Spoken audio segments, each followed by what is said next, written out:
Praise the Lord. அப்போஸ்தலர் 3:22 வேதம் சொல்லுது, அவர் உங்கள் எல்லோரையும் உங்கள் பொல்லாங்கிலிருந்து விலக்கி உங்களை ஆசிர்வதிக்கும்படி தேவன் தம்முடைய பரிசுத்த பிள்ளையாகிய இயேசுவை எழுப்பி முதலாவது உங்களிடத்திலே அனுப்பினார்.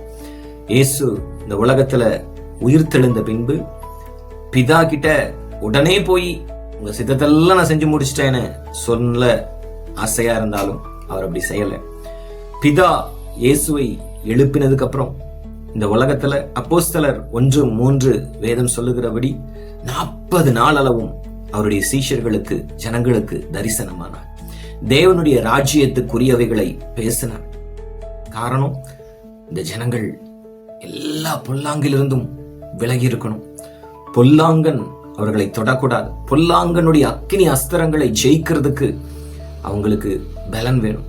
இதுதான் தேவனுடைய ராஜ்யத்துக்குரியவைகளை இயேசு பேசினார்.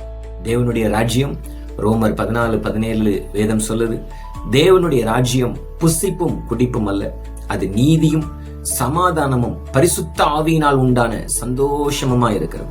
அந்த சந்தோஷத்தை ஜனங்கள் அனுபவிக்கிறதுக்கு கர்த்தர் 40 நாளளவும் தம்முடைய பிள்ளைகளோடு பேசினார்.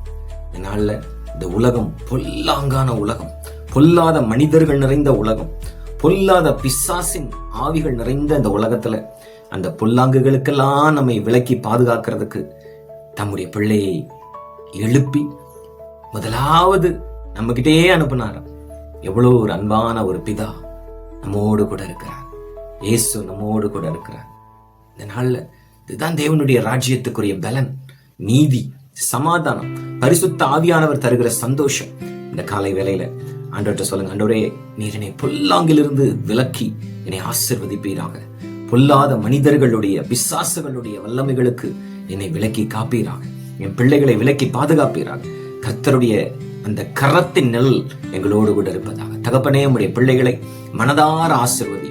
பொல்லாங்கான அந்த உலகத்திலிருந்து, பொல்லாங்கின் மனிதர்களிடத்திலிருந்து எங்களை விலக்கி ரட்சி. உம்முடைய உயிர்த்தெழுதலின் வல்லமை எங்கள் மேல் இறங்கட்டும். நீதியும் சமாதானமும் பரிசுத்தாவின் சந்தோஷமும் ஆண்டவரே இந்த சத்தத்தை கேட்டுக்கொண்டிருக்கிற நம்முடைய பிள்ளைகள் மேல் இறங்குவதாக. இயேசுவின் நாமத்தில் பிதாவே, ஆமென். God bless.